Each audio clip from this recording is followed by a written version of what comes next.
200 కోట్లకి అయిపోతాయిలే అనుకుని ఇక్కడ భూమి కొని ఏదో ఒక వంక పెట్టుకుని చిన్న ఇప్పుడు యూనివర్సిటీ వాడు ఉన్నాడు. యూనివర్సిటీ వాడికి ఎన్ని ఎకరాలు కావాలా? 10 ఎకరాలు కావాల్సి ఉంటే వాడికి ఎంత తీసుకుంటున్నాడు? 100 ఎకరాలు తీసుకుంటున్నాడు. 100 ఎకరాలు వాడు బిల్డింగ్ కడుతుంది ఎంత? 5 ఎకరాలు. మిగతా ఎన్ని ఇంకొక 5 ఎకరాలు. మిగతా 90 ఎకరాలు వాడి దగ్గర అట్టు పెట్టుకుంటున్నాడు. ప్రైవేట్ యూనివర్సిటీ రిజిస్ట్రేషన్ చేయించుకున్నాయి. పొద్దునాడు అమ్ముకుంటాడు. ఎవడు పర్మిషన్ అక్కర్లేదు వాడికి.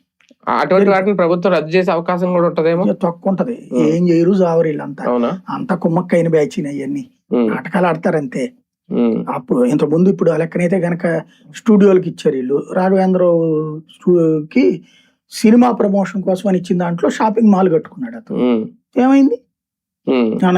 మొన్న మధ్య గల్లా జయదేవ్ వాళ్ళకి ఇచ్చింది, అమరానికి ఇచ్చింది, వీళ్ళు రద్దు చేయలేదా? మిగిలిన స్థలం వాళ్ళకి కట్టలేదు, అలా ఉంచేసారని చెప్తాను. కోర్టు మళ్ళీ ఆపేయలేదా? అదే అగ్రిమెంట్ ఒకసారి కుదిరిన తర్వాత వాళ్ళ వ్యవస్థ కనుక ఏది లాభాల్లోనే ఉంటే తీయరు. ఓట్లు ఉన్నాయి, వ్యవస్థ ఉంది, ఏం చెయ్యరు.